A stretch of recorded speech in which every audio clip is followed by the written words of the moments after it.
Buenas tardes a todos. Estamos retransmitiendo en directo desde el YouTube del museo. Disculpad algunos pequeñillos problemas técnicos que nos surgen con esta nueva adaptación al medio virtual. De lo virtual trata la cosa, de encuentros virtuales. Encontrarnos es una palabra importante y con mucho peso como para rescatar esta tarde con el invitado que tenemos, al que agradecemos enormemente de corazón, él lo sabe, su presencia aquí. Emilio, bueno, mi nombre es Carmen Álvarez Nogales, soy la directora técnica del Museo Sefardí de Toledo, un museo que es vuestra casa, que lo es, lo era y lo va a seguir siendo a través de este ciclo de conferencias que hemos emprendido, esta nueva aventura, donde la tarde que nos ocupa va a tratar un poco de esos nexos de unión y de ese Mediterráneo del cual nos declaramos entusiastas y fans, confeso. El invitado de esta tarde es amigo y es un sabio, Emilio González Ferrín. Tengo el honor de presentarle brevemente, como él mismo me ha pedido, pero se merece esa presentación y esa puesta al día para todo el público que nos estáis escuchando esta tarde. Emilio, como decía, no es la primera vez que viene al museo, es la segunda desde que yo lo conozco. La primera vez tuvimos el honor de disfrutar de una tarde maravillosa con el Laboratorio Multicultural del Museo en honor a Santiago Palomero, del cual nunca nos olvidamos, nuestro maestro y nuestro director del museo. Emilio nació en Ciudad Real, pero se siente un poco de todos lados de ese Mediterráneo del cual analiza también en su obra, ¿no? En sus trabajos de investigación y en su vida. Cuando éramos árabes, de 2018, Historia General de Al-Ándalus, de 2006, son análisis históricos donde él propone de construir la historia para entenderla. Y de entenderla y de acercarla va la charla de esta tarde, este encuentro virtual en el cual nos centramos en la Sefará andalusí. Emilio, como islamólogo de la Universidad de Sevilla, puede darnos en este rato de exposición que vamos a tener con él y de debate posterior. Podéis mandar vuestras preguntas a través del chat de YouTube y yo también le formularé algunas porque me quedan algunas dudas. Emilio, desde esta posición suya profesional en la Universidad de Sevilla como islamólogo, en el amplio sentido de la palabra, trata en su obra el ámbito de las religiones comparadas y, por supuesto, esta historia andalusí que nos ocupa. Sobre la Sefará andalusí va a centrar su exposición y sobre esta presencia que estudian otros autores como Goiten sobre las comunidades judías en el Islam. Un tema, sin duda, que nos ocupa bastante en el museo, como bien sabéis si conocéis nuestra colección y nuestro sentido y nuestra filosofía como centro dedicado a la divulgación.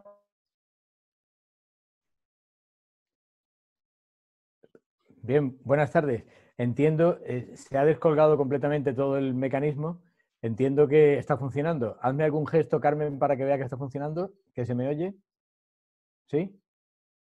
Vale. Lo siento, en el final de la presentación de Carmen se ha perdido, no sé si se ha desconectado el museo o he sido yo. En cualquier caso, muchas gracias a los asistentes y muchas gracias a los que vean esto a través de YouTube o en streaming a continuación, ¿no? Quiero empezar dando las gracias al Museo Sefardí, que como decía antes su directora Carmen Álvarez, pues es la segunda vez que me llama y cada vez que me llame estaré aquí porque me siento como en mi casa en un museo que trata precisamente sobre las cuestiones que a mí me puedan interesar. Una cierta simbiosis civilizacional, un interés por la cultura del Mediterráneo, etcétera. La segunda cosa es agradecerle a Sandra de la Flor sus buenos oficios y a Felipe Vidales, que imagino que aparecerá por ahí en algún momento, pues su labor de mediación en tantas cosas y de colega y de conversador permanente sobre estas cuestiones, ¿no? Bien, yo no quiero emplear demasiado tiempo antes de empezar a hablar sobre el tema que me ocupa. Voy a intentar lanzar una serie de ideas y voy a intentar plantear al final una serie de cuestiones y ponerme a vuestra disposición para cualquier pregunta, ¿no? Lo primero que voy a hacer es compartir mi pantalla, confiando en que funcione bien la cosa. Aquí comparto pantalla, aquí empieza a funcionar. Y ahora es cuando debe empezar. Bien, entiendo que está funcionando y que tenemos ahí la portada de la conferencia que nos ocupa. Sefarad andalusí en narración y simbiosis. Bien, hay una apariencia de contradicción, sobre todo en los tiempos que corren, entre los sefardí, en tanto que estereotipo de lo judío mediterráneo, muy especialmente español, y lo andalusí, en tanto que islámico, también específicamente español, pero parece que nosotros interpretamos siempre nuestra historia como si hubiera unos compartimentos estancos separados por hormigón, y la realidad es que todo está mucho más interrelacionado, de ahí la alusión a la simbiosis, y todo dependerá del modo en que lo contemos, porque en gran medida la historia no es lo que ocurrió, sino lo que contamos que ocurrió. Por lo tanto, debemos tener mucho cuidado porque en la historia se puede entrar como un elefante por una cacharrería o como un cirujano intentando simplemente extirpar aquello que parece que no le gusta, o simplemente pues haciendo una cierta homeopatía, una cierta ecología, buscando las zonas verdes de la historia, porque si en gran medida la historia no es lo que ocurrió, sino lo que contamos, no es menos cierto que la historia debe servirnos para no visitar los infiernos que en algún momento ya visitamos. Por lo tanto, yo soy más partidario de huir de lo que no se debe hacer de la historia que de buscar paraísos perdidos que siempre forman parte más de lo literario, ¿no? Bien, a mí me interesa muy particularmente el entorno de los sefardí englobado en lo andalusí, por aquella aparente contradicción, y empiezo con un libro de una colega, Sara Strumsa, que plantea, me interesa por cierto el título porque por primera vez veo quitado ese al extraño de al-Ándalus, y Andalus y Sefarad, y trata después en el subtítulo sobre filosofía y su historia en la España islámica. Bien, aquí hay como 6 o 7 cosas que podrían mover y podrían chirriar un poco ideológicamente en lo contemporáneo al hablar de la España islámica, al mezclar los sefardí como parte de la España islámica. Yo quiero hacer hincapié en lo que implica ese título precisamente de incluir al mismo nivel andaluz, es decir, lo andalusí, lo árabe de la península ibérica, y lo sefardí, es decir, lo judío, y marquemos muy bien aquí la diferencia, porque en un caso he dicho árabe en tanto que lengua de cultura, y en otro caso he dicho judío en tanto que religión. Por lo tanto, ya son dos elementos que no son exactamente equivalentes. Y lo tenemos en la España islámica. Y lo que quiero marcar muy bien aquí es que queda incluido sefarad en la España islámica. Por lo tanto, puesto que lo sefardí se corresponde con lo judío, la primera cosa que debemos partir, la primera idea, el primer estereotipo que debemos romper es esa asimilación de lo islámico y lo musulmán, porque lo islámico no tiene por qué ser lo musulmán. Lo islámico, y lo veremos a continuación, refiere a una cultura, se puede referir a una cultura, y lo musulmán a una fe, a una creencia, muy especialmente a lo personal. Esta es una portada, la cubierta del libro de Dalal al-Hairin de Moshe ben Maimón, de Maimónides, que escribió en árabe, y abajo está su texto en hebreo. Maimónides, uno de los grandes sabios judíos, Rambán, es decir, siempre se dice en hebreo que de Moisés a Moisés, es decir, del profeta Moisés a Moisés Maimónides, no hubo otro Moisés, es decir, son como los dos topes de unos anaqueles de libros en los cuales está incluida la cultura judía. Bien, pues ese judío universal escribía en árabe desde Al-Ándalus y se presentaba como Musa al-Andalusi, Moisés el andalusí. Y lo veremos después, un señor que tuvo que abandonar una zona de ese Islam en tanto que cultura, en el que los tiempos no eran propicios, pero él no se fue a Alemania, ni a Holanda, ni a Australia. Donde se fue a la corte de Salah ad-Din al-Ayyubi, Saladino, por lo tanto, a otro lugar del rincón del Islam. Por lo tanto, había una diferencia entre rincones y no es la historia esa idea de los compartimentos y de la coloración homogénea que estábamos antes criticando, ¿no? Por tanto, estas son las 3 esferas que a mí me interesan, los 3 islames que deben partir como comprensión previa para entender lo que yo hoy quiero tratar aquí. Por una parte tenemos el Islam con mayúscula, que es Dar al-Islam, que es una cultura, que en tanto que cultura abarcó todas las capacidades de posibilidades de religión que pudieran tener las comunidades en su entorno. También abarcó varias lenguas, muy específicamente el árabe, pero también el persa, el turco, el urdu, acabaría abarcando todo aquello porque la esencia, y lo veremos después, de Dar al-Islam, es decir, del Islam en tanto que cultura, civilización, fue el comercio. Nosotros tenemos una visión completamente diferente de ese Islam, perfectamente separable y de un modo necesario, hay que separarlo, del Islam con minúscula, que es la religión, y el tercer Islam serían las sociedades musulmanas contemporáneas. Es decir, nosotros podemos hablar del Islam hoy día y es un gran conjunto geopolítico que no tiene nada que ver con lo que fue Dar al-Islam en tanto que sistema comercial medieval, que no tiene nada que ver, o sí tiene que ver, y de ahí los tres círculos que están interrelacionados pero no son equivalentes ni concéntricos, con esa religión del Islam. Bien, lo que estoy diciendo no es nada nuevo ni se me ha ocurrido a mí, sino que proviene a mediados del siglo XX de dos libros, el de The Venture of Islam de Hodgson y el de A Mediterranean Society de Goitain. Ninguno de los dos marcado ideológicamente. Quiero marcar esto muy bien porque tenemos ahora la obsesión de estar siempre buscando detrás del historiador el ideólogo. Yo creo que cree el ladrón que son todos de su misma condición, y cuando un ideólogo utiliza la historia para su propio beneficio, cree entender que lo que tiene delante es otro historiador con ideología. Y yo lo único que intento aquí es volcar lo que aquí cada uno de ellos pudo estar tratando, ¿no? ¿Qué dice Hodgson en su libro de Venture of Islam? En inglés dice que hay una Islamic Age Culture, lo que vendría a significar una cultura islamizada. Una cultura islamizada que es el primero de los tres círculos de los que yo hablé, el Islam en tanto que entorno cultural. Hay un arte islámico, evidentemente. Ese arte islámico estaría englobado aquí en esto de Islamic Age Culture.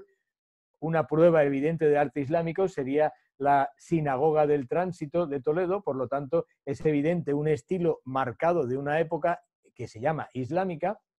Con el tiempo, los historiadores españoles proclives a esa ideologización que antes criticaba inventarán el término mudéjar para no tener que decir andalusí ni tener que decir islámico, y esa idea de mudéjar es una transposición de un concepto de sociología, porque lo mudéjar es la persona, es el colectivo y no el arte, que el arte, todos los que en esa época están desarrollando un arte determinado, ese arte es islámico. Un arte islámico o andalusí, específicamente si se desarrolló en la península ibérica, que tiene exponentes como esa Sinagoga del Tránsito o el Alcázar de Sevilla, construido por un rey cristiano como máximo monumento de arte islámico o andalusí en la ciudad de Sevilla. Quiero decir con esto que hay que separar muy bien con Hodgson esa cultura de la religión y de lo social contemporáneo.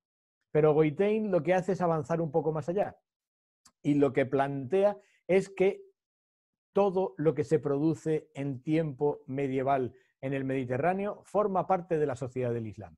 Por lo tanto, los judíos, y es a lo que se dedica específicamente Goitain, y lo veremos enseguida, los judíos y su cultura, eminentemente en lengua árabe, son una parte del Islam, ¿de acuerdo?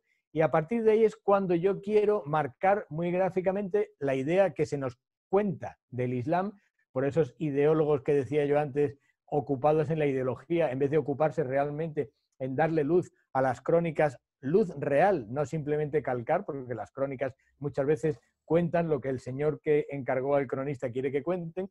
Nosotros tenemos esta percepción de la historia, al estilo de un cuadro de Mondrian, al estilo de compartimentos estancos, al estilo de si yo soy judío hoy, heredo el judaísmo medieval, heredo el judaísmo también de la pérdida humana del holocausto, heredo el judaísmo de Sefarad, heredo la revuelta de Bar Kokhba, heredo el segundo templo.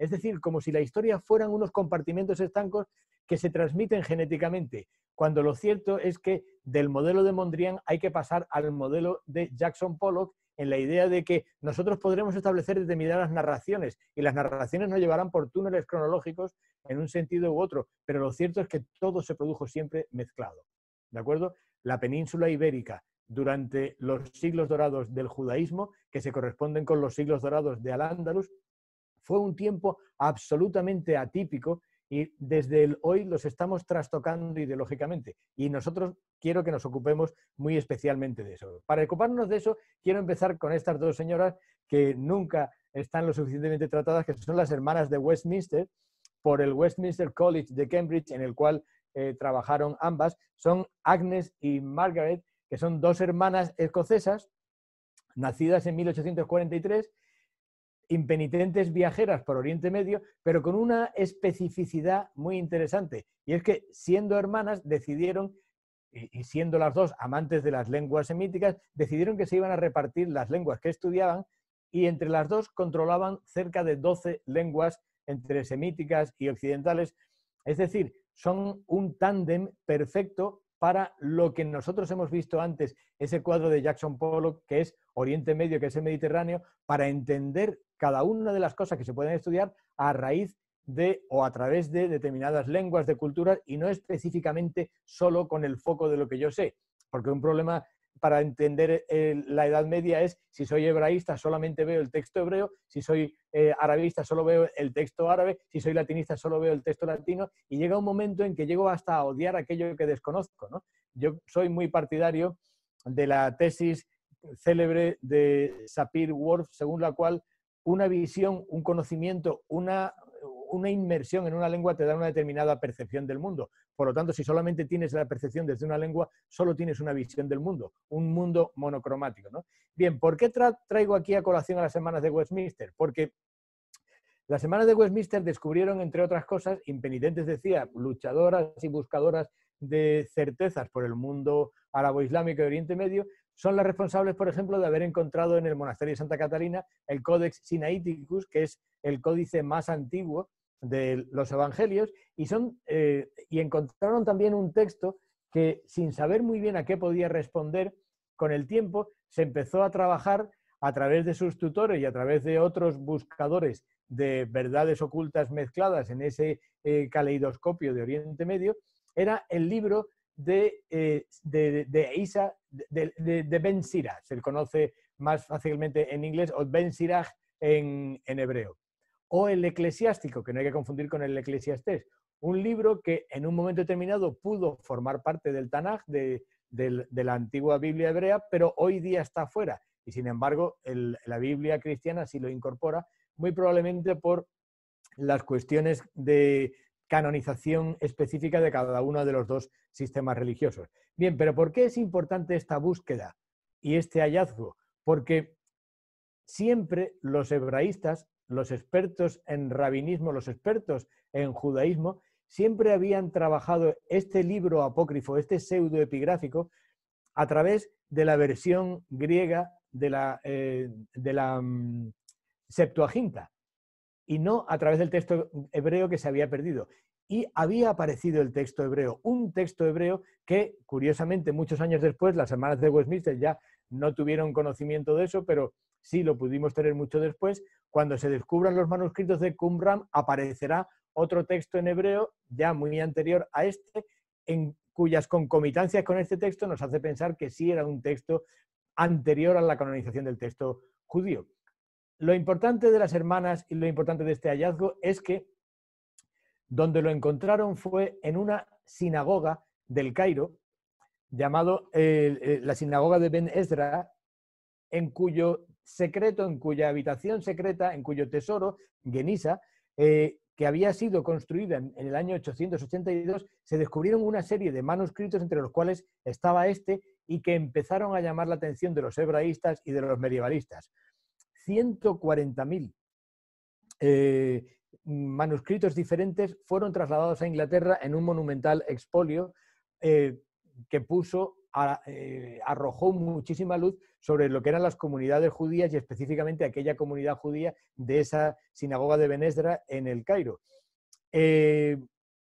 En tres grandes fondos documentales muy diferenciados. Había obras específicamente en hebreo, había obras específicamente en árabe, pero había muchísimas obras, la mayor parte de ellas, en lo que se conoce como judeo-árabe.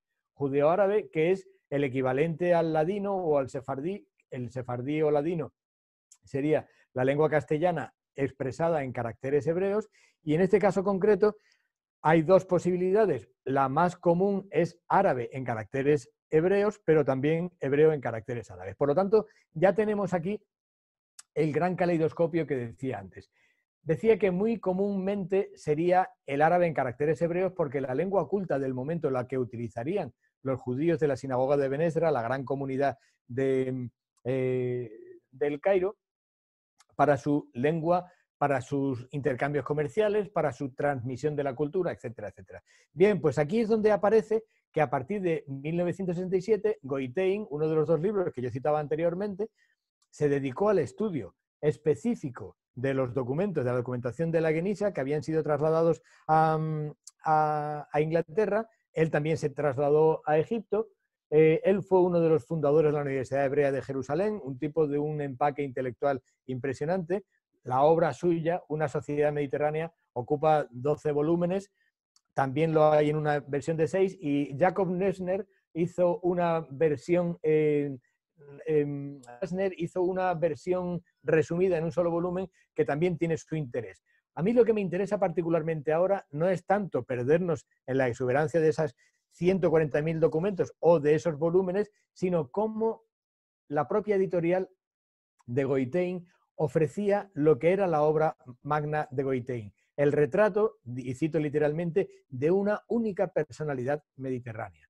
Es decir, lo más importante del título de Una sociedad mediterránea es precisamente el artículo indefinido, el una sociedad mediterránea, porque lo que viene a decir Goitein es que los judíos del Cairo eran cairotas.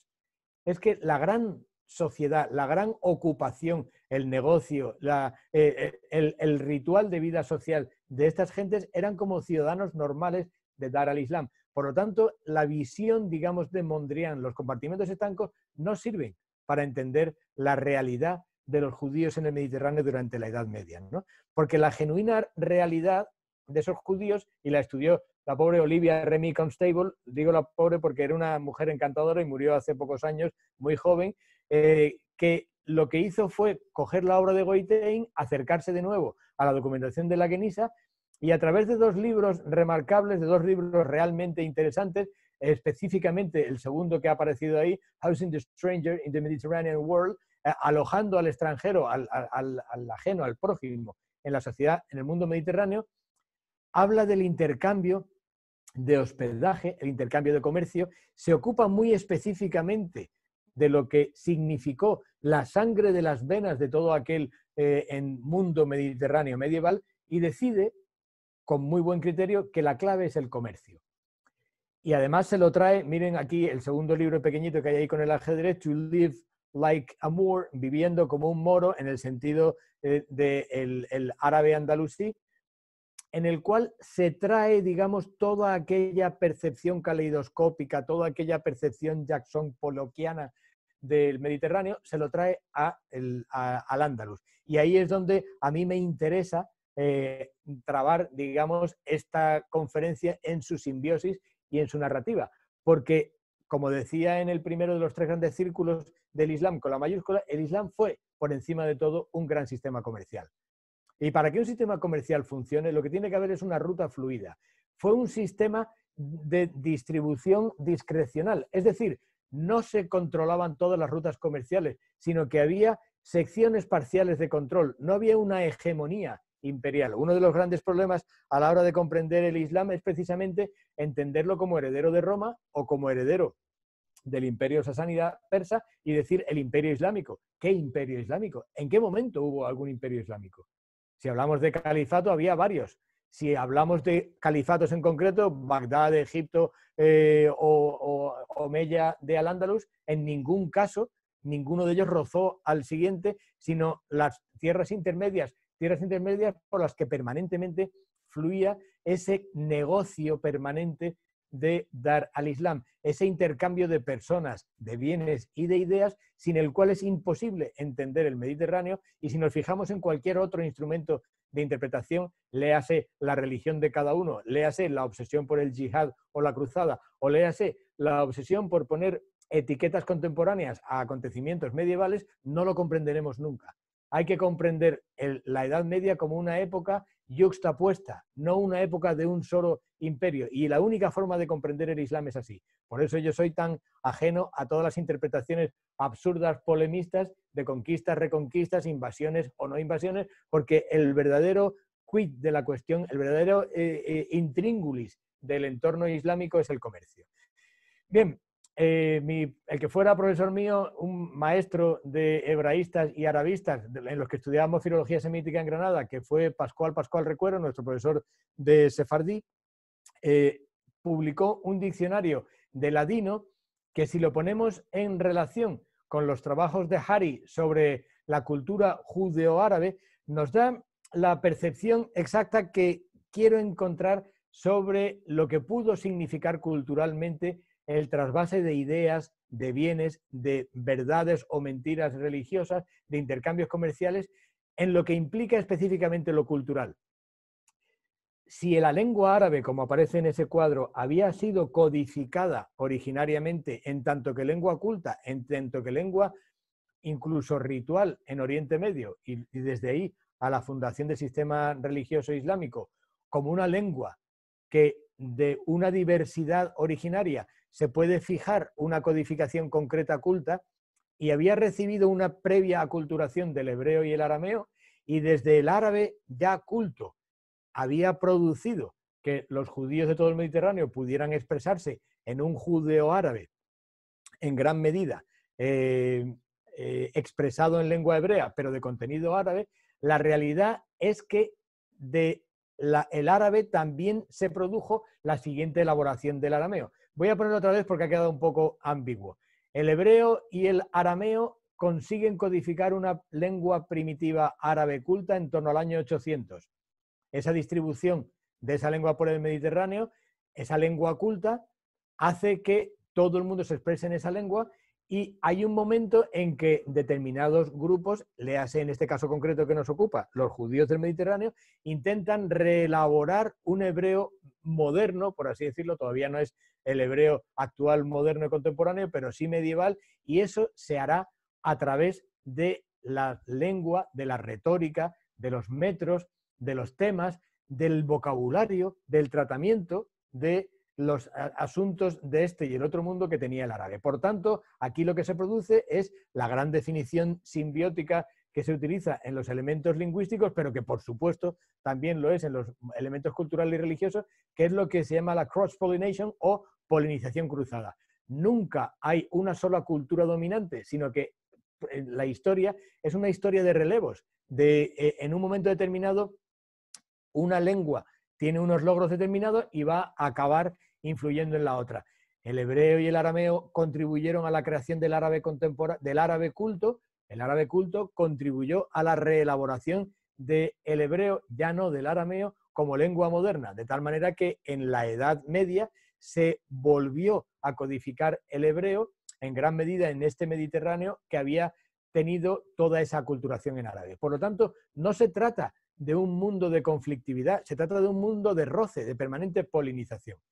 Bien, la historia de por qué hay judíos en la Edad Media en la península ibérica es una historia muy interesante, pero es un mito evidente, un mito esencialista, un mito mondriánico, si volvemos a la imagen que quiero tener siempre en la mente del cuadro de Mondrian de los compartimentos estancos, y que en 1799 la Real Academia de la Historia de España codificó en una serie de textos que yo he sacado aquí, 1, 2, 3, 4 y 5 textos de 5 páginas diferentes, en los cuales se explica cómo durante el señorío de Argantonio, que se correspondía con el Argantonio en Tartesos, en la península ibérica, se correspondía con el tiempo de Sedecías y de Nabucodonosor. Nabucodonosor, segundo capítulo, invade Jerusalén. Entonces los aliados de Jerusalén van a luchar a favor de los suyos. ¿Quiénes son aliados de Jerusalén? Pues en todo el norte de África y en la península ibérica, los judíos que están dando vueltas por el mundo, los fenicios, es evidente, y en un último término, como no consiguen vencer, recibirán la invasión de Nabucodonosor, y según esos textos, pues resulta que Nabucodonosor invadió España, ¿de acuerdo? Lo tenemos ahí, o sea que los obsesionados y los censadores de conquistas y reconquistas deberían incluir la conquista de Nabucodonosor, porque tenemos una prueba fehaciente que es un documento, ¿de acuerdo? Es el problema de la titulitis, de tener un título y a partir de ahí da una verdad adecuada. Bien, esta narración absolutamente mítica incorpora dos elementos muy interesantes. Uno, la confusión lógica entre el judaísmo y el mundo fenicio, el mundo púnico, el mundo cartaginés. Porque si alguien estudia la lengua hebrea clásica y alguien estudia la lengua púnica, se va a dar cuenta de que es la misma, o por lo menos son muy parecidas, ¿de acuerdo? En la medida en que una va evolucionando, cada una a su ritmo, pues va teniendo una bifurcación, pero el origen es prácticamente el mismo. Por lo tanto, hay una lógica de interpretación de continuista con respecto a lo que con el tiempo entenderé que es la religión judía y con lo que sabía que era la civilización cartaginesa y decir que podían formar parte de lo mismo. En gran medida yo parto de que esa primera semitización lingüística del Mediterráneo no es confesional, pero se acabará entendiendo como confesional. ¿Qué quiero decir con esto? Que si el elemento púnico, el elemento cartaginés, está desarrollando una lengua semítica por el Mediterráneo, no lo está haciendo en función de una, digamos, catequización de una religión determinada, sino simplemente por sus intercambios comerciales. Bien, lo interesante de esta versión de la historia es que la recogió en el año 900 el llamado Moro Rasis, es decir, Arrasi, en una secuencia mítica similar a la que mucho después se hará con respecto a la entrada de Abderramán I en la península ibérica, absolutamente mítica también y dependiente, en este caso, de la Eneida, como el último de los reyes de Troya, que consiguió salvar la vida y, huyendo por el norte de África, llegó y refundó Roma, que esa es la Eneida, o bien la narración mítica de por qué hay omeyas en la península ibérica. Sin embargo, la mayor parte de los historiadores da su mano derecha porque aquellos fueron acontecimientos que realmente se produjeron, en lugar de interpretarlos a la luz de esa cross-pollination, a la luz de esa polinización. Bien, lo que me interesa de todo esto, por tanto, es el modo en que, de una forma completamente mítica, se interpreta la llegada de los judíos a la península ibérica simplemente porque no hay otra posible interpretación. El mito no surge porque quiera imponerse frente a una verdad. El mito suele surgir ante la sombra, ante la nebulosa de certezas, ¿no? Sefarad, por tanto, es interesante que se empezará a ubicar en la península ibérica, y ya veremos después lingüísticamente lo que puede implicar o de dónde venía, y tenemos que, de alguna manera, ya hay una relación de la península ibérica con el judaísmo, aunque en principio todavía en ningún caso los judíos de la península ibérica se llamarían a sí mismos sefardim, ¿de acuerdo? Sefarad será usado mucho después, más como recordatorio de las expulsiones del siglo XV, y desde las expulsiones del siglo XV se interpretará todo el tiempo anterior a la expulsión del judaísmo andalusí pues como una cierta sefarad andalusí, cuando lo cierto es que ni al-Razi emplea sefarad para ese mundo judío, ni un gran lector de al-Razi de todas las crónicas de la época, que será Jiménez de Rada y toda la gran cronística castellana del siglo XIII, que será la que ponga negro sobre blanco la idea de la reconquista por una conquista, ninguno de ellos empleaba el término sefardí, sino simplemente judío. ¿De acuerdo? Bien, pero haciendo un flashback interesante y plantándonos en el año 850, sí tenemos documentación de la época para un viaje determinado. El viaje de Bodo desde Francia hasta Córdoba para convertirse no al Islam, que en el año 850 es imposible saber todavía qué cosa sea el Islam, y en cualquier caso no hay ninguna documentación de la época que así lo diga, todo es una narración retrospectiva, todo lo que llamemos islámico en esa época es simplemente narración retrospectiva y mucho más lo que llamemos musulmán, pero sí se convierte al judaísmo. El libro de Frank Rice sobre apostasía y conversión al judaísmo en la Europa del medievo, arroja una luz interesante porque en esa confesionalidad, en esa idea de la historia Mondrian, en esa idea de mi pueblo ha sido siempre mi pueblo en movimiento o no, hay un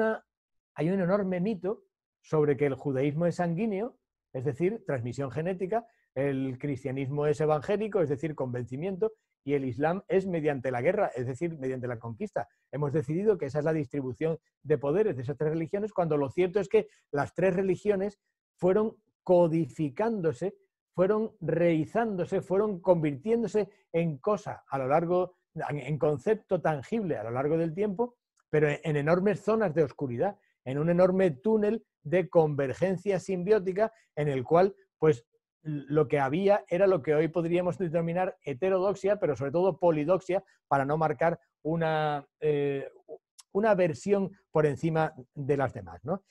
Por lo tanto, ya tenemos judíos que se convierten en la península ibérica del siglo IX.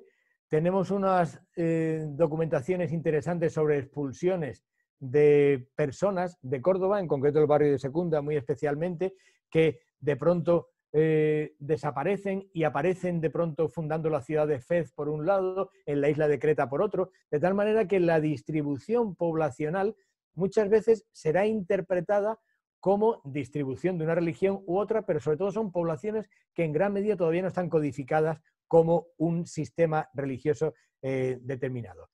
Bien, voy a intentar ir un poco más adelante porque lo cierto es que ningún judío se refirió a sí mismo como sefardí, habiendo ya judíos plenamente en la península ibérica, hasta el tiempo de lo que podemos denominar la Edad de Oro de la península ibérica, es decir, hasta que desde la época de Aterramán III, planteando el califato en torno al 929, hasta la época de taifas, muy especialmente la taifa de Granada, pero sobre todo la taifa de Zaragoza, en torno a mediados del siglo XI. A partir de ahí se considera eso el siglo de oro del judaísmo, y ese es el siglo de oro de las letras en árabe de los judíos andalusíes, que todavía no se llaman sefardíes. Por lo tanto, en un resumen de suma y sigue, tenemos 4 sefarad diferentes. El primero, el sefarad bíblico, reflejado en la antigüedad clásica desde las profecías de Abdías, reelaboradas en el Targum de Jonatán, en que sefarad se supone que es la ciudad de Sardis en la antigua Lidia, actual Anatolia y zona cercana, ¿de acuerdo? Es interesante que cuando San Jerónimo traduce el pasaje de Abdías en que se habla sobre Sefarad, no dice Sefarad, sino que lo traduce como el Bósforo, y se fueron al Bósforo, porque es consciente de dónde piensa la gente que podía estar esa Sefarad. El segundo Sefarad es el judaísmo andalusí, es decir, la época dorada de los judíos en Al-Ándalus, léase Maimónides, léase Barjilla, léase una serie de autores que en algún momento voy a citar.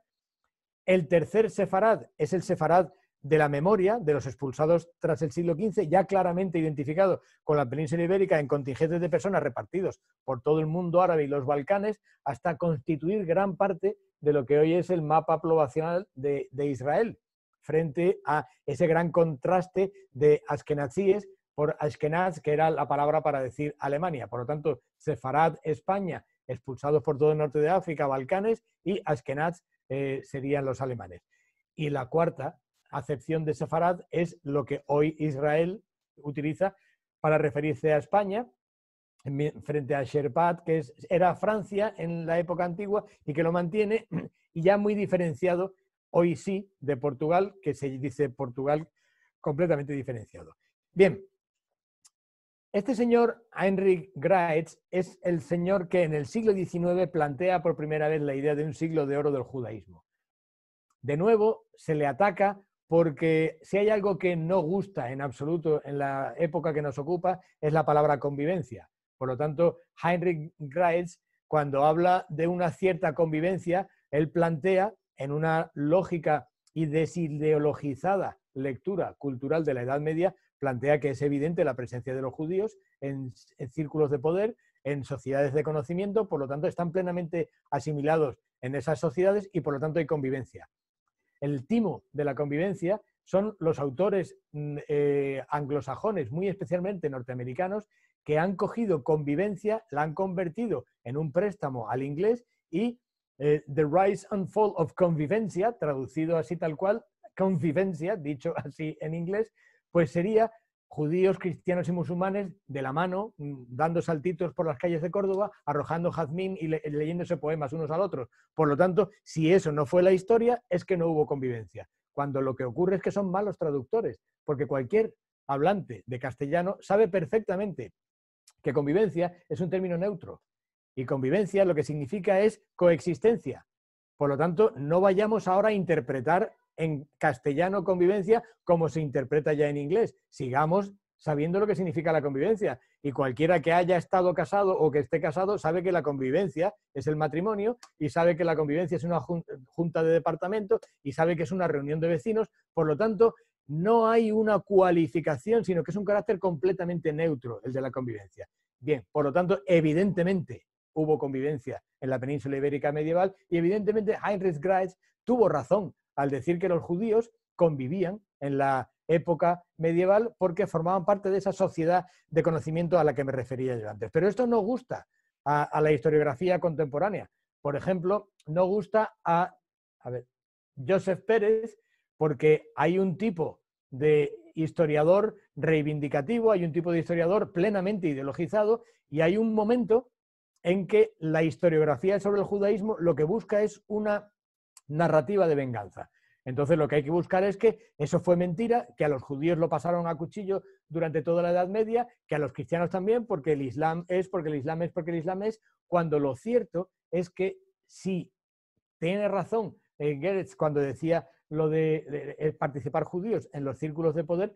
Cuando están participando en los círculos de poder es evidentemente que hay una presencia pública judía. Dicho de otra manera, yo tengo colegas especializados en literatura polemológica en la península ibérica y en el Mediterráneo. Es decir, los tratados en que musulmanes se meten con cristianos y estos con judíos, todos entre sí, metiéndose uno con otro, cada uno vendiendo su parte del mercado. ¿De acuerdo? Bien, la cuestión es, ¿donde hay polémica no hay convivencia?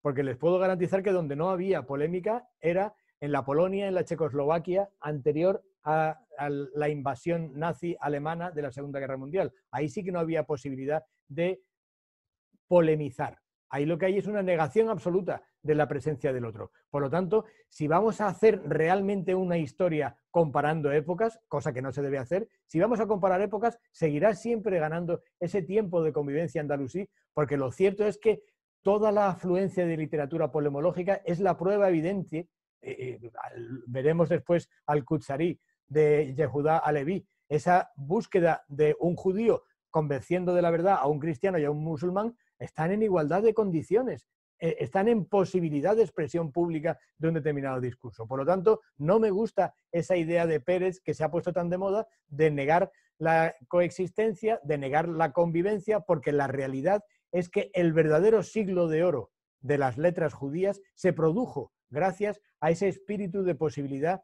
de participación en una sociedad de conocimiento como fue Al-Ándalus. Esa edad de oro del judaísmo es el tiempo que decía yo antes entre califas y taifas. Esa edad de oro que ofrece a Ibn Gabirol, ofrece a Ibn Jannah con su nombre en árabe, ofrece a Ben Pakuda, ofrece a Abul Fahmi, que es el padre del conocimiento, que es Levi Ibn Taban. Fíjense la cantidad de, aquí también lo tienen también en Zaragoza, Ibn Biclaris, el farmacológico y especialista botánico. Es interesante que Ibn Biclaris, por ejemplo, podría decir algo sobre cada uno de ellos, pero me estoy apremiando yo mismo con el tiempo porque prefiero dar tiempo a la conversación, ¿no?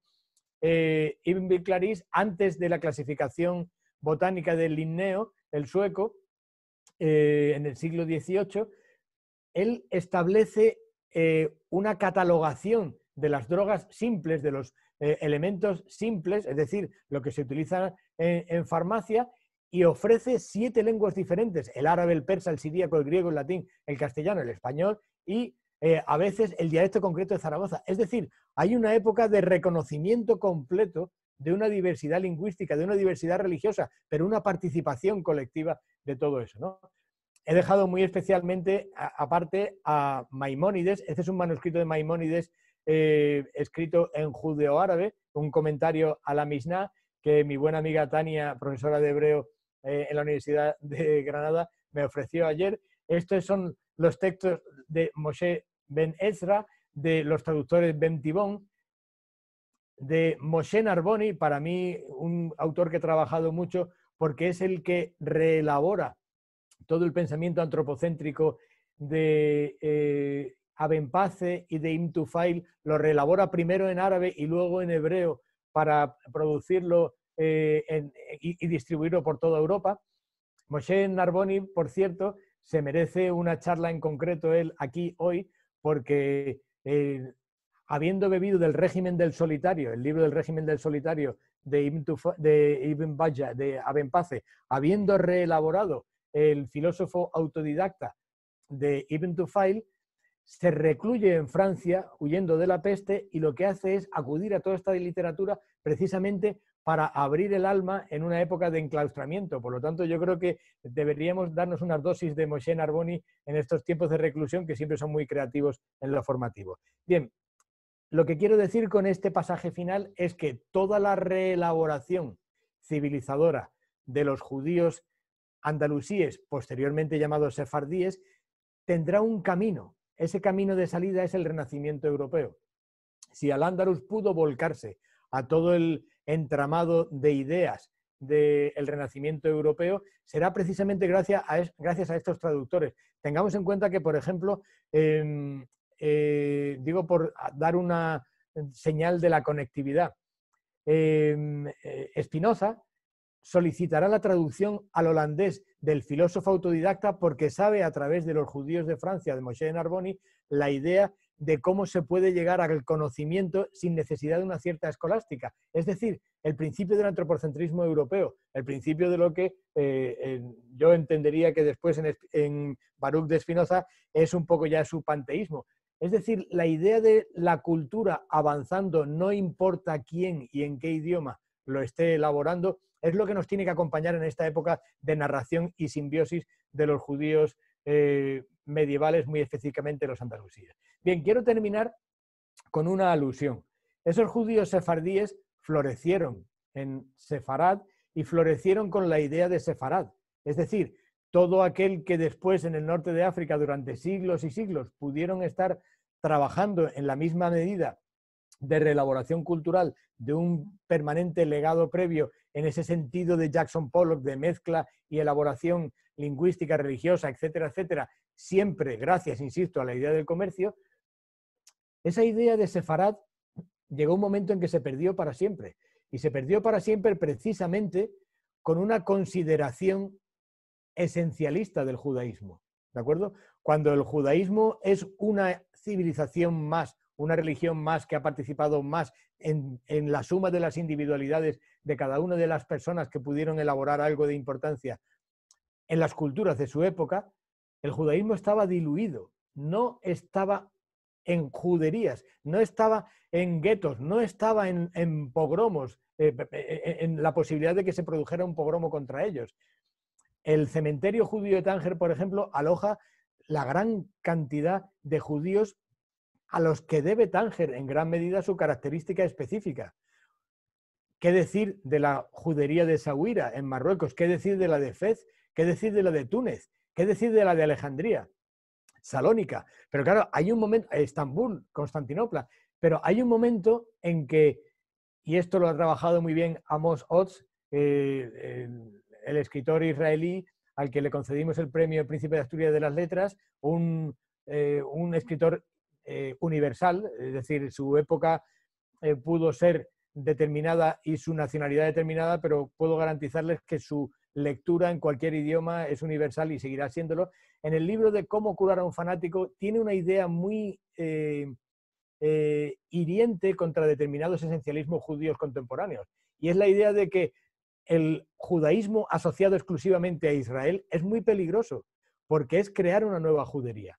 Es decir, si el Israel contemporáneo es la nueva judería de Oriente Medio, él dice en este libro algo muy interesante. Dice, claro, al crear el Estado de Israel se expulsa a muchos árabes de Israel, pero también llegan muchos árabes a Israel, que son todos los judíos sefardíes que han estado desperdigados por el mundo árabe y que en gran medida el cambio de tono de la época, mediados del siglo XX, está haciendo muy difícil que sigan viviendo en esos países árabes, precisamente por algo que se ha provocado sin tener culpa, digamos, los países árabes ni ellos, que es una cierta identificación única de ser judío en el mundo, que es la del sionismo. Por lo tanto, muy probablemente, y ahora quiero dejar esto abierto a la posibilidad de diálogo, muy probablemente el modelo de sociedad abierta judía, sefardí, andalusí, en árabe, en castellano o en cualquier idioma que pudieran establecer cultamente esta gente, es un modelo de judaísmo abierto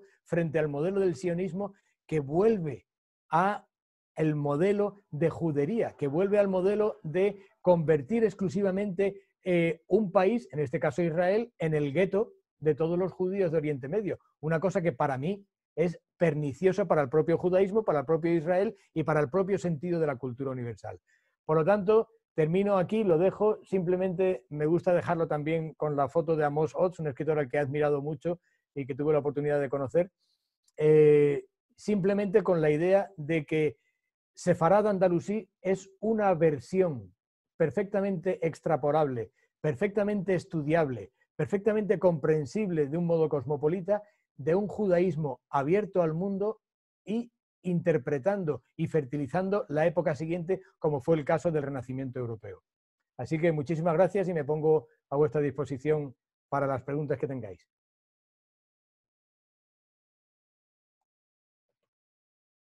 Emilio, no sé si me oyes. Sí, sí, perfectamente. Muchísimas gracias. Ha sido un placer escucharte de nuevo y además compartir esa reivindicación bueno, es que has analizado al detalle esos 4 conceptos de separar, basándonos desde el principio hasta el final. Quiero decir, se deconstruye ese mito, se analiza y a mí lo que más me ha gustado es que hayas reivindicado a figuras como con la que has concluido, con Amos Oz, pero también con esa Sefarad Andalusí, que de hecho en los congresos de los museos judíos europeos, por ejemplo, tenemos la oportunidad de hacer referencias a ese periodo como museo que custodia parte de ese legado. Y siempre se reivindica de forma, es como la cara amable del judaísmo, ¿no? Eso es. De alguna manera. También en círculos más ortodoxos, si me atrevo a decir.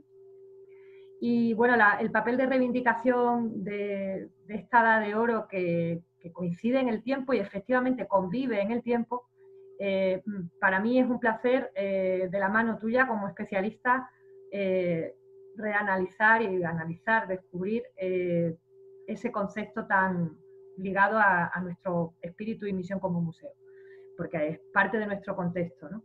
Quería hacerte la primera pregunta, aunque tenemos algunas, tenemos algunas en el chat de YouTube, del canal YouTube donde estamos retransmitiendo la conferencia, pero voy a empezar yo, si me permite, con una pregunta que quizás resuma un poco lo que hemos estado escuchando y lo que debatimos ahora. Hemos habitado la historia, porque en tu obra, o sea, cualquiera que te conozca como gran investigador que eres, sabe que el concepto de habitar la historia nos cuesta un poco, ¿no? Hemos habitado la historia del judaísmo andalusí, es decir, la hemos convertido en mito estanco. ¿Qué hemos hecho con ese judaísmo andalusí? ¿Cómo lo tratamos desde el punto de vista histórico? Si podemos resumirlo. Pues yo creo que el judaísmo andalusí ha sido expropiado, ha sido extrapolado, se ha generado un paréntesis y se ha sacado de aquí. Ahora puede interesar desde el punto de vista turístico generar redes de juderías, pero lo que hay que hacer es generar redes de juderías sabiendo que los judíos que vivían en esa época eran los habitantes y los vecinos de los musulmanes y de los cristianos que había también en la misma época. Es decir, lo que no se puede hacer es generar el túnel de la historia y el crear solamente hormigón alrededor para interpretar una sola consideración, ¿no? Yo cada vez que voy a Israel entiendo que la idea que se tiene de Sefarad es una idea que ya ha tenido, digamos, un ámbito y un predicamento enorme. Es una idea de una cierta temporalidad, de una cierta provisionalidad, de una poca naturalidad, una artificiosidad de qué hacían los judíos allí cuando tenían que estar aquí. La realidad es bien otra. La realidad es que yo conocí un rabino en Jerusalén que me decía que durante largos siglos la gente brindaba por el año que viene en Sefarad, no el año que viene en Jerusalén, como ahora nos intentan hacer ver permanentemente. Es decir, un judío, desde el momento en que el judaísmo se convierte en tabernacular, la idea del judaísmo cosmopolita, un judío tiene su casa en cualquier parte del mundo, pero estamos creando una sociedad que está obligando a una sola interpretación de cómo se puede ser judío, a una cierta provisionalidad de estar en cualquier otra parte. Y yo creo que precisamente la reivindicación y el estudio de ese judaísmo andalusí pues puede arrojar una luz tremenda. También el egipcio, en el gran caso de Goitein con la Gueniza, puede arrojar una luz importantísima y puede poner en valor, y ahí el museo tiene un trabajo impresionante y me consta que lo está haciendo de un modo magnífico, para reivindicar la universalidad del judaísmo, ¿no? Pues muchas gracias, Emilio. Voy a seguir con preguntas de algunos que nos acompañan, amigos y desconocidos, pero que están participando y compartiendo este espacio. Empiezo por Jesús Valencia Jiménez, que es el primero que ha preguntado. Hace la siguiente pregunta. Esa interacción lingüística entre hebreo y árabe, ¿cómo se haría en el interior de Al-Ándalus? ¿Cómo se implementaría con los idiomas del interior de la península en zonas no urbanas? Pues de un modo muy interesante, porque tenemos, claro, no he podido centrarme en cada uno de los autores que he citado ahí a uña de caballo, pero tenemos como el gran encorsetamiento retórico de la literatura árabe, muy específicamente la poesía, consiguió que el idioma hebreo desarrollara su poesía medieval precisamente en la Edad Media. Una poesía medieval que produjo cégeles, produjo una serie de composiciones poéticas, pero produjo también unas jarchas muy interesantes en las que se cantaba en hebreo y al final se decía algo en árabe, o se cantaba en árabe y al final algo en hebreo, o en castellano. Es decir, las tres lenguas cohabitaron permanentemente. Hay una cosa que a mí siempre me ha interesado con respecto a la lengua de los judíos andalusíes. Si el ladino, si el sefardí hoy día es el castellano, es porque es evidente que los judíos expulsados se llevaron el castellano. Es decir, o bien es evidente que ya no podían estar en zonas en las que se hablaba árabe, cuando todavía sí es cierto que quedaban judíos en Granada, por lo tanto sí habría un judaísmo en árabe, o bien, y eso se prueba a través de las jarchas también en árabe, el romance, lo que después sería el castellano, desde luego nunca dejó de estar funcionando en la península ibérica. Por lo tanto, no solamente hay tres comunidades religiosas, hay tres comunidades lingüísticas. O dicho de otra manera, las tres comunidades religiosas participan de una triglosia, de un trilingüismo permanente, ¿no? Muy específicamente en las zonas rurales. En la propia sinagoga, bueno, siglo XIV, pero en la propia sinagoga lo podemos comprobar, ¿no? En su programa epigráfico, sin duda un buen ejemplo de ello, más tardío, pero un buen ejemplo de ello. Sigo con las preguntas, Emilio. Jesús Valencia también dice, ¿habría más facilidad de asimilación del árabe en la península por vestigios lingüísticos púnicos fenicios? Pues esa es una pregunta complicada. Yo no tengo pruebas, pero sí entiendo que en un momento determinado el vestigio púnico reforzado por el hebreo sí puede facilitar más el conocimiento del árabe, ¿de acuerdo? En cualquier caso, en una sola generación tú puedes cambiar de una lengua a otra. No hace falta un sustrato de demasiado tiempo. El hebreo moderno se hizo de una generación a otra, el griego moderno se hizo de una generación a otra a través de la poesía de Kavafis, el ruso moderno a través de Pushkin, cuando la lengua culta era el francés. Es decir, hay un momento en que una aculturación cambia de color. Y lo que estés hablando en tu casa no sabemos qué es, pero desde luego lo que queda en los escritos, que ya es el vestigio que contamos, ha cambiado el registro. Yo siempre pongo el ejemplo actual en todo el mundo. Si ahora mismo en España nos ha dado a todos por hacer nuestros papers en inglés, es porque nos dan más puntos para determinadas cosas. En esta especie de tontería de meritocracia que se nos ha ocurrido ahora, en vez de estudiar lo que hay que estudiar, hay que enfocar siempre a ver dónde lo publicas. Bien, ¿por qué en una sola generación nos ha dado a todos por estudiar inglés? ¿Ha habido algún sustrato? No, nos hemos tenido que adaptar a uña de caballo. Muchas veces le damos demasiada importancia a los sustratos, porque la narración, y ahí George Steiner tiene el libro de las lecciones de los maestros, ahí tiene un capítulo muy específico sobre el judaísmo, que dice, el judaísmo, el gran éxito del judaísmo a lo largo de la historia no es haber creado una comunidad sanguínea, genética, como vienen diciendo, es haber creado una narración. En el momento en que cuentas a la siguiente generación tu interpretación de la cosa, bien, pues es mucho más importante lo que le cuentas a la siguiente generación. Si yo a mis hijos les hablo en euskera y les cuento una narración sobre el euskera, no importa que no haya tenido yo esa aculturación previa, la van a tener de 0 a 100 en una sola generación. Muchas veces la gran sorpresa de la historia es como un país, una región, una localización, de pronto se da la vuelta como una tortilla culturalmente, ¿no? Sí, continúo con las preguntas, todavía nos quedan algunas. Pasamos a Felipe, a nuestro amigo Felipe de Tula y Tula. La convivencia empieza con la DISMA. ¿Existen otros modelos jurídicamente similares al estatuto de la DISMA contemporáneos o anteriores al Andaluz? Hola Felipe, encantado de oírte colateralmente. Bien, la convivencia es muy anterior a las DISMA. La DISMA genera problemas de convivencia y hay otros modelos, los que no tienen DISMA.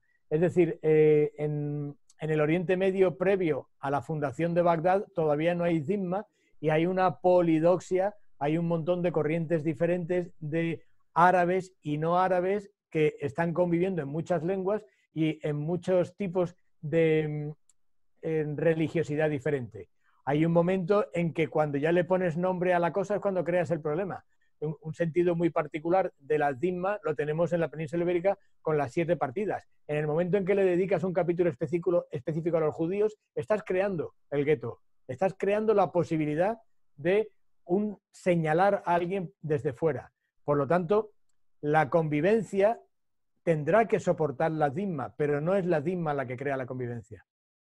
La DISMA es, para los que no lo sepan, es una especie de estatuto de las comunidades religiosas en Dar al-Islam, en unas tierras de mayoría musulmana. En un momento determinado es un censo de los que no son musulmanes, con lo cual crea el problema de saber dónde estás. Es una forma de localización similar a la que tenemos ahora a través del móvil, ¿no? También Felipe dice, quizá al no existir comparación posible, impone que se termine negando la convivencia. Sí, pero también por imposición de las palabras se cansan en su significado y se reelaboran y se empiezan a significar cosas diferentes. Si nosotros seguimos aceptando que la palabra convivencia es neutra, no habrá que negar la convivencia. En el momento en que estemos siendo invadidos terminológicamente por la concepción totalitarista de la palabra convivencia que viene de la versión inglesa, es decir, convivencia es todos dándonos besos por la calle, entonces sí, tendremos que acabar negando la convivencia y será un problema, porque acabaremos negando también la coexistencia, porque convivencia no es más que coexistencia. Por lo tanto, yo abogo por el uso indiscriminado de la palabra convivencia para el andaluz, porque en el momento en que Américo Castro o Rosa Menocal lo utilizaron, en ningún caso estaban queriendo decir que todos eran felices por estar todos juntos. Si yo era judío en Córdoba o en Granada o en Zaragoza en el siglo IX, intentaría que mi hija judía se casara con el hijo judío de mi vecino judío, pero eso no implica que en las casas de los alrededores hubiera también musulmanes y cristianos. Eso es la convivencia. Volvemos a ver un segundito. Alexander Barmaguen, que además ha participado en encuentros del museo. ¿Acaso no podemos ver en Goitin que a pesar de compartir lenguaje se demuestra por otro lado la afirmación de temor a las autoridades al usar letras hebreas para impedir la lectura de sus cartas? No lo creo. Esa es una lectura que se hace a través de la corriente que yo decía de interpretadores del judaísmo al estilo de Joseph Pérez. No es una lectura críptica de las cartas hebreas porque siempre encontrarías a alguien que lo descifrara. Es simplemente un orgullo de una civilización determinada. Ahora bien, es evidente el miedo a la autoridad, pero el miedo a la autoridad lo ha tenido siempre todo el mundo, sea cual sea su religión o su condición. La cuestión es que en ese momento no hay más miedo a la autoridad que en cualquier otro momento. Hay un momento que sí se tiene. En la época de Al-Hakim, el gran psicópata de la historia de Egipto, que además acabó con la iglesia del Santo Sepulcro de Jerusalén, ese tipo es evidente que cualquier comunidad que ya estuviera señalada podría tener miedo de lo que a este hombre se le pudiera ocurrir. Pero la realidad del día a día no era así. En la realidad de los cargos públicos de judíos, tanto en el Cairo como en el norte de África, como en la península ibérica, tantos zahabasorta de judíos que lo llevaban incorporado incluso a su nombre, que viene del árabe sahebashurta, que eran jefes de policía, tantos visires. Es evidente que había una participación completa en las estructuras del Estado. Ahora bien, si en un momento determinado hay un guiño o un giro totalitarista de una región determinada, léase, por ejemplo, en Al-Ándalus, con Maimónides que se tiene que ir, eso no implica que en aquel momento en el Cairo no lo había, porque a donde se va es al Cairo. Bueno, te da las gracias, Jesús, por haber respondido con que eres, tus palabras, Emilio, son muy iluminadoras y liberadoras. Salamu comenta, pregunta, ¿influyen en la construcción del relato de la historia judía en la península ibérica las relaciones actuales entre el Estado español y el gobierno israelí? No lo creo. No, porque hace mucho tiempo que se viene haciendo ese relato. Que hoy día haya un maquillaje determinado puede ser. Que influye las actuales relaciones con el Estado de Israel el hecho de considerar si pueden tener nacionalidad los apellidos, las personas que tengan apellido sefardí. Pues radicalmente sí, pero no necesariamente en el relato. Yo creo que yo siempre participo de la idea de que hay que hacer una historia de los sitios, de los territorios. Y la historia de los territorios la hacen los que habitan su territorio en ese momento determinado. Y no hay que estar siempre, no lo creo, en permanente cacofonía con lo que viene de fuera, ¿no? Es evidente que para la consideración de lo que fue la Edad Media, el actual Estado de Israel y el actual estado de integrismo mayoritario del Islam contemporáneo arroja una luz muy compleja a la hora de interpretar esos mismos elementos en la Edad Media. Por tanto, hay que tener la cabeza muy fría y saber separar las épocas, ¿no? Sí, estamos de acuerdo contigo. Hola. Bueno, nos dan las gracias, Almudena, también a ti por estar aquí esta tarde. Las charlas, por cierto, se quedan grabadas, con lo cual no hay límite temporal tampoco. Somos inmortales. Melanie Alvarado quiere comentar también que respecto a la convivencia cristiano, judío, árabe en Al-Ándalus, donde la cultura era lo que los unía, entiende que hubo un estudio más profundo de cada religión, pero se escribió acerca de la comparación entre ellas o acerca de lo que estas tres tenían en común, o se limitó a estudios científicos. Estamos hablando de si se hacía ese estudio en la época medieval o si se ha hecho hoy día. Entiendo, yo en un primer momento también he entendido que si se hacía ese estudio en la época medieval. Bueno, pues contestemos a las dos. En la Edad Media había tratados de comparación de religiones en el cual cada uno intentaba poner la suya como la mejor y de la forma en que criticaba a las otras se percibía perfectamente el conocimiento directo que tenía. Se hace a través de Ibn Hazm en Córdoba, lo hará Yehudá Aleví en el Kutsarí, cuando habla con un converso házaro de lo que es la verdad del judaísmo. Lo hablan determinados cristianos mozárabes, que son los cristianos que se expresan en árabe, una de las comunidades que no se tienen en cuenta y tiene una fuerza impresionante precisamente en la ciudad de Toledo, muy especialmente en el siglo XI y XII, el cristianismo árabe, y ese cristianismo árabe aprovecha su conocimiento de las otras religiones, porque están rezando en árabe también, para vender un poco la verdad absoluta de la suya. Es decir, las religiones siempre están a la gresca de sus competencias, pero desde luego lo que nos trasladan esos tratados es una convivencia de todos ellos, porque si no, habría una imposición de unos sobre los otros, ¿no? Y desde hoy día sí hay demasiada ideologización. Desde hoy día es evidente.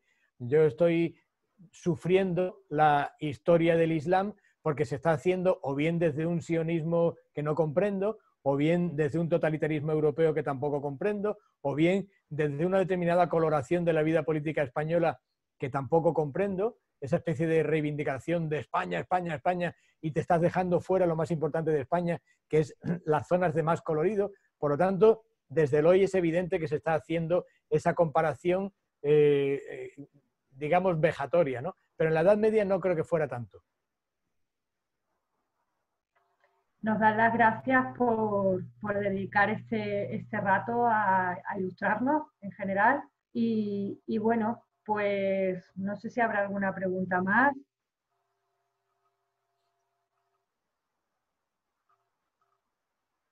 Como va un poco con retardo, Emilio, perdona la tarde.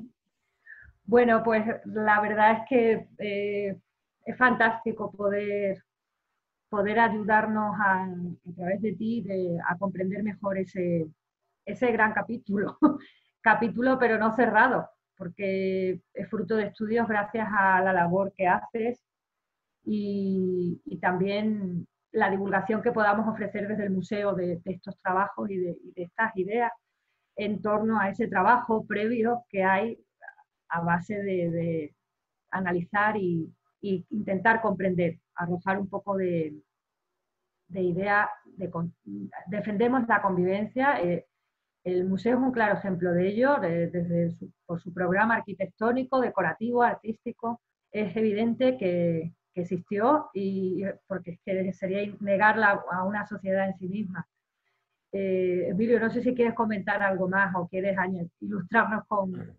Yo lo único que quiero decir es que no solamente estoy encantado con estar entre amigos y con un público realmente favorable, en el sentido de que es gente que se interesa por la cuestión, sino que para mí es una honra participar o colaborar en la medida en que pueda en que este Museo Sefardí ofrezca esa idea de un judaísmo universal andalusí, porque desde otras instituciones con las que yo he podido colaborar, léase Casa Árabe, Fundación de las Tres Culturas, Fundea en Granada, yo creo que tenemos que generar una genuina red de estudios transversales para que se comprenda que el territorio que habitamos tiene una riqueza de conflictividad y de creación que muy probablemente no la tengan otras, o por lo menos todas las regiones del mundo. Por lo tanto, es muy probable que nuestra riqueza esté mucho más en la comprensión abierta de nuestro pasado que en la selección cerrada de la parte que nos interesa para el presente. Así que enhorabuena al museo por el trabajo que estáis haciendo.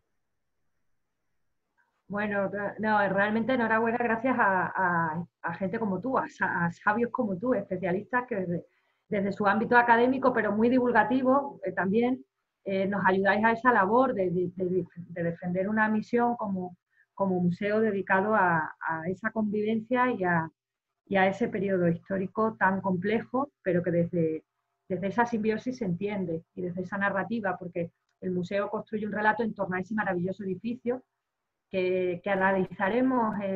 Aprovecho para hacer un poco de publicidad, Emilio, de nuestro ciclo. Así Es debe decir, ser. el museo inicia una andadura, no la inicia ahora, la inicia hace algunos años ya, en torno a esa idea de la multiculturalidad que defendía el Estatuto de Convivencia, que defendía Paco Martí Villanueva, al que yo tuve el honor de conocer, pero muy joven y muy inocente, en un encuentro que tuvo con Santiago en Toledo de forma indirecta, como testigo asombrada de aquel encuentro donde dos personas muy brillantes pues analizaban ese pasado y esa idea de la convivencia. En torno a ello, pues hemos creado proyectos previos anteriores. Santiago defendió y creó la idea del laboratorio multicultural en su honor. Y nosotros lo que vamos a hacer es recoger un poco ese testigo y en este nuevo contexto que nos ha tocado vivir no sé cómo definir este COVID, la verdad, donde nos adaptamos al canal que tenemos, pero que nos gustará, por supuesto, en un futuro normal o medio normal, adaptarnos a nuestra vida normal, nunca mejor dicho, pues proseguir con esta labor, con la labor de divulgación de estas ideas y que están marcando también nuestro papel como museo y que reflexiona sobre sus colecciones, sobre su contexto, sobre su espíritu y su idea como institución cultural que por supuesto abierta a todos. Y en estos encuentros es lo que buscamos, espacios de diálogo y de debate donde podamos analizar un poco más de forma en una hora, en un contexto muy puntual, pero cualquiera que lo desee profundizar en el tema puede hacerlo, gracias a la ayuda de Emilio, gracias a la ayuda que les podamos ofrecer como institución, ahondar en esa bibliografía, en esos estudios, en esos autores clásicos que hay que reivindicar en charlas como esta, y ahondar un poco también en el papel investigador que tienen los museos y el ámbito académico para ello, como plataforma y gracias a la labor de personas como Emilio. Entonces seguiremos con ello, es decir, me he enrollado un poco, la sinagoga es un edificio que es puro reflejo de esa simbiosis y de esa narrativa histórica tan compleja que nos has ilustrado esta tarde. Y sobre la sinagoga pues tendremos la oportunidad de charlar el lunes, que es el Día de los Museos, el lunes 18 de mayo, con Juan Carlos Ruiz Souza, un habitual colaborador del museo y amigo también. Juan Carlos y yo, como directora de la institución, pues estaremos charlando el lunes en ese pasado, en esa misión pasada, pero también presente del museo y lo que podemos aportar como institución a la sociedad. Haremos una charla también por la tarde en este canal y os invitamos a todos a que el Día de los Museos lo compartáis con nosotros en ese nuevo encuentro. Emilio, a ti te emplazaremos otras veces, seguro. Encantado. Ha sido un placer, una vez más, una tarde más, en poder disfrutarte y de verdad que es tu casa y que vuelvas cuando quieras, por supuesto. Muchas gracias. Deseando ir físicamente. A ver. Eso es lo que tenemos que intentar, recuperar un poquito la realidad normal. Un abrazo fuerte Igualmente, encantado. y Hasta buenas luego. tardes a ti.